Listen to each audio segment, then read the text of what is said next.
Hi everyone, my name is Anil and this is my colleague Sukhman, and we are here to present our report on report frameworks and methodologies on Cobit version 4.1. Unfortunately, our second colleague Sanjeev could not join us because of his work schedule, so we would be the only ones presenting in this video.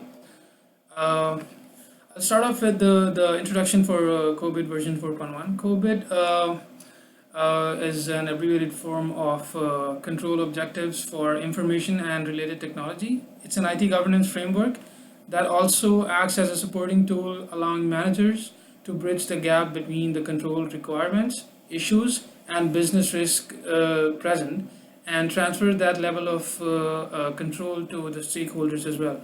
Cobit supports the IT framework and ensures the responsible use of IT resources, maximum benefits, and alignment of business needs with the IT needs and risks.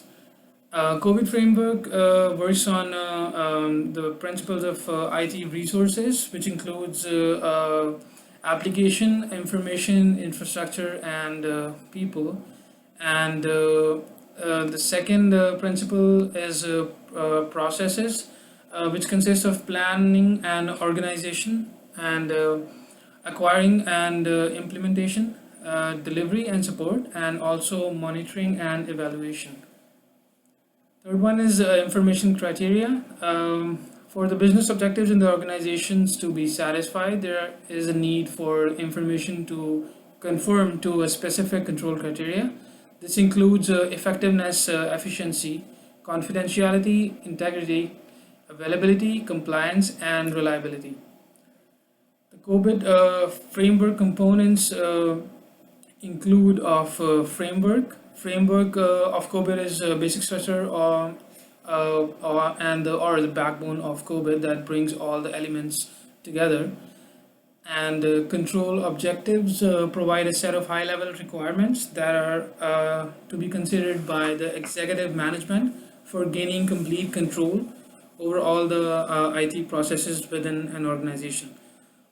Management guidelines is comprised of maturity models. Now, the good thing about Cobit version 4.1 is that it includes maturity models. So once a CISA is engaged in an auditing engagement, we can go ahead set by set. So once the first maturity level is achieved, we can move on to the next one. It's corresponding in order, and the next one is I would like to talk about sample implementation. Cobit is a product of ISACA, which is ISACA. And visiting the websites, we encountered a lot of case studies, which are about the organizations which have successfully implemented Cobit in their organization. One of these organizations is Scotiabank. Now, most of us international students, we use Scotiabank for daily banking and services. So I thought this would be a good example. So this is about the Scotiabank branch in Costa Rica. So in 2012, it was made mandatory for every organization in Costa Rica to include Cobit as their framework. So Scotiabank is, as we all know, is one of the five largest banks in Canada, and they chose to implement Cobit in their Costa Rica branch, and after implementation became mandatory for financial institutions in Costa Rica, as I mentioned earlier as well. So Scotiabank implemented Cobit, and it helped them to meet the requirements for a stronger alignment among business and IT strategies. The implementation also resulted in inception of methodologies and processes with the international industry compliance. Now, best practices in the banking industry were successfully integrated into auditable and measurable structures with the implementation of Cobit, and Cobit allowed the organization to ensure that IT internal controls are in place and help strengthen the application processes which are related to everyday banking services. Now, By implementing Cobit in their infrastructure, Scotiabank was able to achieve coherence of domains with stronger alignment among business and IT strategies and needs. The processes that strengthened the application of practices that would help the organization later to achieve the five elements of control in the IT governance, and they were later successfully achieved. Now, benefits of COVID to CISA, which is the certified auditors, who would be using COVID as their tool to move ahead with their auditing engagements. So COVID provides an extensive approach for implementing IT governance in such a manner that it allows IT teams to initiate processes in an efficient manner, and also allows the auditors to assign operations or processes based on the potential risks they face. And the implementation of COVID in Scotiabank led to a stronger alignment between business and IT strategies. Okay, now over to Sukhman for his part.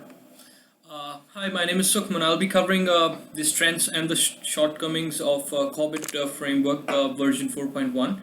So we have seen a lot many financial institutions such as Scotiabank. They've been using the framework Cobit framework 4.1. So it was actually successful. That's why there are some strengths that I'm going to cover. But there were, first of all, I would like to cover, there are some challenges that actually Cobit framework encountered. So one of them is the complications, and it is actually hard to understand. Many researchers found that Cobit requires a lot of knowledge in order for a researcher to understand the concept of a framework.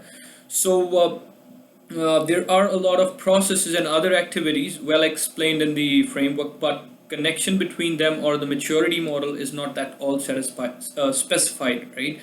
The second one is the misuse of maturity model, right? In order to identify the necessary capability improvements, maturity model is the best tool used in the Cobit framework version 4.1. So the right maturity level will be influenced by the enterprise's business objectives and other industry practices. That shows the dependency on the enterprise on IT. The very important one I would like to cover now is the lack of implementation guidance and other proven benefits. Uh, some of the organizations, they find it difficult to understand the use of Cobit due to its generic nature. Even though the guideline states that Cobit needs to be customized to specific environment, but it does not provide those concrete methods except for some of those. So ISACA never got any success in giving out any proven benefits of implementing Cobit framework. It also lacks in roadmap for continuous process improvements. It also lags behind when we come over to the overlapping domains and objectives.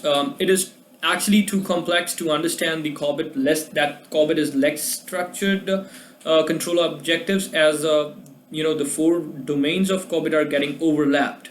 So it would be better if the company who is actually implementing the Cobit could find an easier way to implement and capture the essence of Cobit in order to streamline the things. So these were some of the shortcomings and the challenges that were actually faced, but they're the strengths. That's the main thing we, Scotiabank saw, and I'm going to cover that now. So the very first thing I saw as a strength in Cobit framework was covering end-to-end enterprise. So it's not just the partial one, but it covers end-to-end. So Cobit covers all the activities, processes, and functions within the enterprise. It does not only focus on the information technology functions, but any other information or technology is treated as an asset. So with the end-to-end enterprise, it does not consider all the IT related management and governance enablers, that is both internal and external. The second thing I would like to cover is it does meet the requirements of the stakeholders. So Cobit framework, that's 4.1, provides all the required processes to the support business value creation with the use of IT by translating a high-level enterprise into manageable information technology related goals. We can add the integrated framework as well. With the integrated framework of Cobit 4.1, it helps helps to align with the other information technology related standards and frameworks on a high level, and it can further serve as an overarching framework for governance and management of enterprise information technology. It does follow the holistic approach, because holistic approach is something that is must if we need an efficient and effective governance and management of enterprise information technology. And though Cobit version 4.1 framework takes the accounting of several interacting components, and a set of enablers are defined by Cobit 4.1 to support the implementation of comprehensive governance and management system.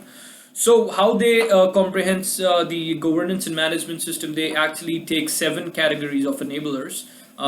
They are policies, frameworks, processes, culture and ethics, organizational structures, information, skills and competences, and the services infrastructure and applications as well. Last but not the least, it actually separates the governance and management and does not let overlap these things that are actually very important. Cobit 4.1 framework distinguish and separates the governance management, and the idea of management being integrated with governance is something I do like. Now over to my colleague Anil. Now to conclude the whole project report, so to speak, is I'd like to say that since its release, Cobit has proven to be one of the best frameworks to be used for control in IT governance. It allows the organizations to implement industry best practices and also align business and IT needs. Cobit is being adopted worldwide now, and the set of controls are going to be lasting for a long time. That's everything from our side. Thank you so much.